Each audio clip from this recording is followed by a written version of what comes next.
Everyone, good day, Sir Jello. We are here to present our enrollment system and we will discuss its different functions and processes. Good day, sir. I'm James Ashley Cardenas. Here we can see our login dashboard. We have two functions, login and exit. First, we're gonna log in as an admin, but we're gonna log in using the wrong password to see what is gonna be displayed. So there's sir. It displayed login failed. Next, we're gonna log in, but using the correct password. So here, sir, at our admin dashboard, we have 4 functions. Number 1 is add student. Number 2 is view student. Number 3 is manage enrollment. Number 4 is log out. Next, we're gonna see if there are enrolled students. Function number 2, view student. Hello, my name is Harris Andaleto, and as you can see in here, as we view the student list, it says that the BSIT is empty, while the other courses or program, meron po silang laman ng mga information ng students. So now, we will try to add a student. So as you can see in here, we have a pili po tayo ng course. So there are different courses or program, Bachelor of Science in Information Technology, the BSIT, BSFT, BSGE, and BSHN. So we will now enter the BSIT as a chosen course of the student. So as we enter number 1, the student ID will be auto-generated by the system, and the admin will enter the information of the student. So the admin will enter the name, the first name, the last name, and the middle name. And additionally, the birth date of the student. So as you can see in here, if the birth date exceeds the limitation, now it will enter the birth month or the birth year. So that is the error handling of our system. And additionally, so after that, the admin will enter the sex of the student, the address of the student, and as you can see in here, we need here to enter the different year level, so 1 to 4.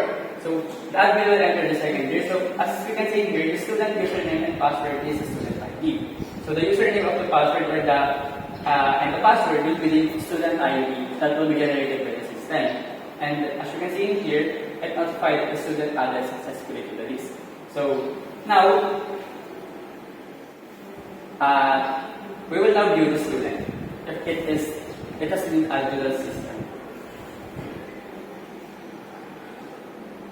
So as you can see in here, the students was successfully added to the list. So it has their different information, the ID, the name, the birthday, and the year level. And additionally, that it's a set of subjects for that student, and the tuition fee and the total balance for that student.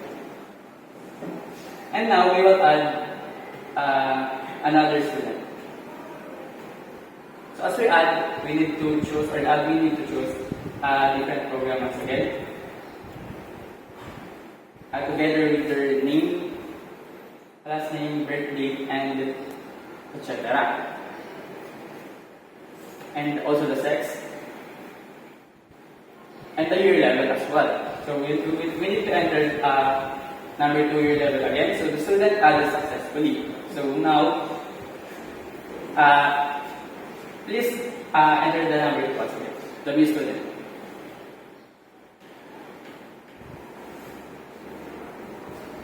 So as you can see, it has been added successfully to the list again. And we can see in here that the enrollment status of the student is still pending, and that the date enrollment is still none because the admin will need to manage the student for the other region. Good day, sir. I am John Marco Santos, and I will be presenting the admin dashboard using the third function, which is the manage enrollment. So we will enter the student ID of the student that we will manage. So here we can see that that there are three options for the admin to choose from. The first one being approve the student, the second, reject and delete the info that the student and that the admin entered previously, and the third one, which is the exit the manage enrollment dashboard. So for our first student, we'll test what will happen if we type in approve or we will approve the student. So now that we approve the student, we will choose the view student option from the admin dashboard. So as we can see here, this is the first student, the student that we approved previously. So as you can see, the enrollment status changed from the previous status which is pending. So it is now it now displayed enrolled, and the date enrolled, which is 2025 December 5, which is the date today. So as you can see, it displays real-time date from when the student was enrolled. So we will scroll down now and we will choose again the manage enrollment. So now we will type the student ID of the second student that the admin accepted. So now this second student will now choose reject and delete.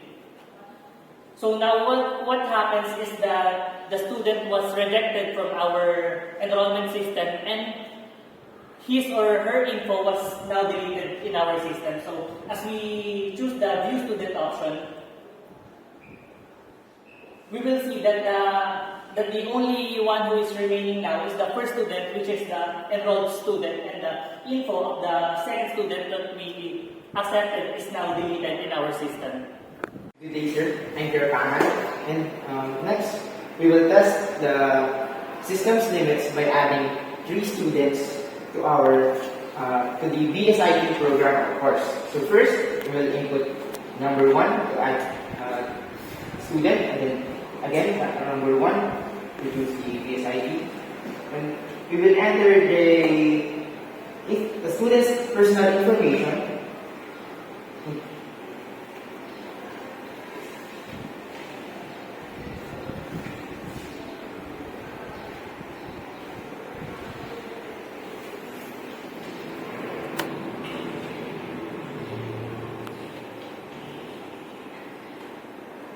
Now, as you can see, after po natin mag-add ng dalawang estudyante, we will now enter Y to enter 1 more.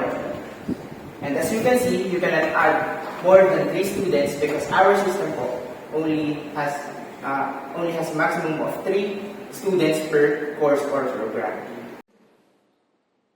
Hello, my name is Jared Gan M. Santiago. And to proceed to the student dashboard, let's please choose option number 4 to log out in admin dashboard. So first, let's log in, and to check our system error handling, first let's use an invalid username.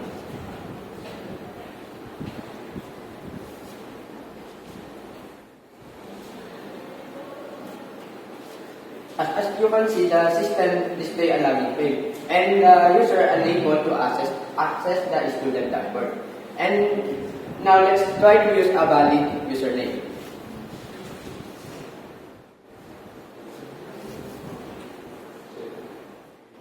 As you can see, this is our student dashboard, where the user has 3 different options. First was print review, second enrollment status, and third but not least, log out. And for our option number 2, which is the enrollment status, it will display the enrollment status or current status of the student, if they are currently enrolled or not enrolled. Good day, sir. I'm Aaron Canyo. For the student dashboard, just choose print preview, and the student info will be displayed here. Name, student ID, address, and course, along with the subjects. And additionally, the student fee will be displayed here.